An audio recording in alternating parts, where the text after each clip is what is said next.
So now's the time to put the words that I speak and the values that I uphold into practice, into action. For me and for many people in Lubbock County and throughout the country, this has become a time for change, a time to take action. The direction that many leadership positions want to take this country in is not the way to make America great. The dissatisfaction with politicians right now is at extremely high levels. The constant barrage of negativity and divisiveness we are bombarded with daily has caused many citizens to become numb. It seems like every day the current leadership says or does something that takes us to a new level of insanity. So these are going to be tough times. There's so much going on right now. A lot of people have become, it's difficult to wrap your head around different things. When there's so much going on that it's hard to keep track of everything. We need to be careful not to enter a state of political fatigue. We cannot shut down. We cannot give up. We must continue to fight for the standards of equality and decency that this country was built on. This is not normal. We need to move on. I've been a student for nearly all my life, and for the last 10 years I've also been an educator. My primary focus as a college educator has been teaching my students critical thinking through promoting advocacy, through criminal justice, and some English composition courses. I've been pressed among many students to step out of their comfort zone, to understand some of the social issues that are going on, to appreciate some of those issues a little bit more that they are not aware of. I've recently developed a reputation that you will cry in my classes. I've started to add that to my syllabus to forewarn them. I use different forms of media. We watch movies, we watch different documentaries to expose some of these students to some of the issues that are going on. And some of them are, I mean, it's amazing how many of these issues that they're not even aware of.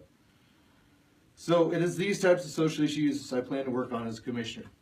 I believe we need to combine resources to work with our homeless population. We need to expand the availability of mental health care. We need to provide better assistance for our indigent population. These are all things that the county is charged with taking care of, is their indigent population. There's so many organizations that already work with these populations. I think the county needs to work with these places and work as a common goal to pool these resources and get these things taken care of to make sure their needs are being properly met. You cannot have critical thinking if you do not have an open mind. I mention this because I'm going to bring critical thinking to the County Commissioner's office. It's my goal to have an open door communication policy to my constituents.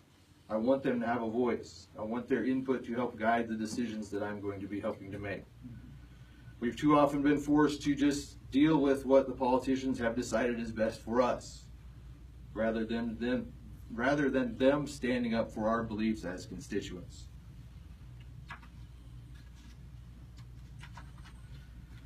Just this past Thursday, as an example, Charles Perry was condemning our confused members of the LGBTQIA community. He was condemning them to eternal damnation based on his beliefs and supposedly the beliefs of his constituents. He wants this group of people to change and do what he wants them to do, saying, this is how we care. This is not how we care. We care by listening, not condemning. We care by including, not excluding. I say we need to pull up another chair to the table and listen to these people, make them part of the decisions that we make. Yes.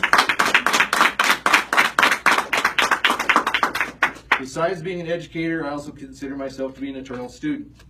I'm a firm believer you can never learn too much, and that you can always learn something new from anyone, as long as you have an open mind. I'll also bring this eternal student mentality to the Commissioner's office.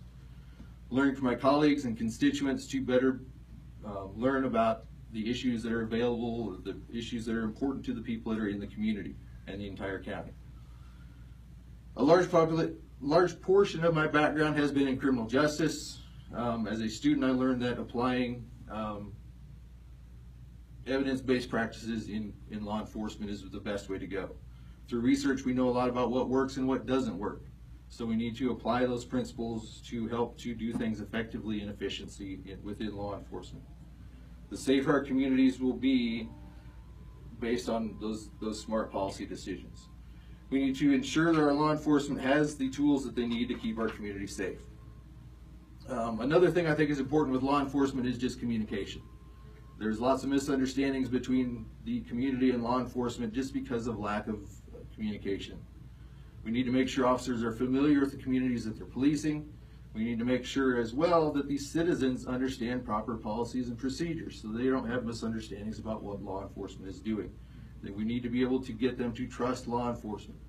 As long as we get both of these sides working together, we're going to have a much safer society, and we can reduce the crime rate as well. When people feel their voices don't matter, we have destroyed democracy. This is not acceptable. I want people to feel that their voices are being heard. I want them to elect someone that feels that they are representing the values that they have, and that will make decisions that will ultimately affect them. I understand how important it is for all of us to work together for a common goal. So I stand in front of you today as someone who's often seen as, at the least, an advocate, or at least an adversary, and at the worst, an enemy. I stand in front of you as a poster child for white privilege. I stand in front of you as a white, heterosexual, college-educated, middle-class male. But I stand here first as a human being. I understand the struggles that some of these people that are labeled as minorities go through. Just because you're labeled as a minority does not mean that your ideas, your voices, and especially your lives mean less. Labels, I don't like labels. Labels are ultimately what are used to divide us and conquer us. We need to all work together for that common goal.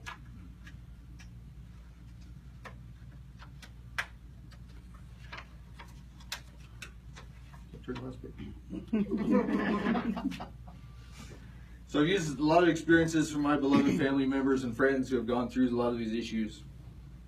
So lastly, we must all understand, no matter who we are, what backgrounds we come from, what differences we may have, at some level we are ultimately the same. We genuinely are more alike than we are different. We need to understand that keeping an open mind, creating policies with that open mind, creating policies for all of the people needs to happen, not just the select few that politicians are comfortable working with. Together we are stronger. And I will appreciate your vote.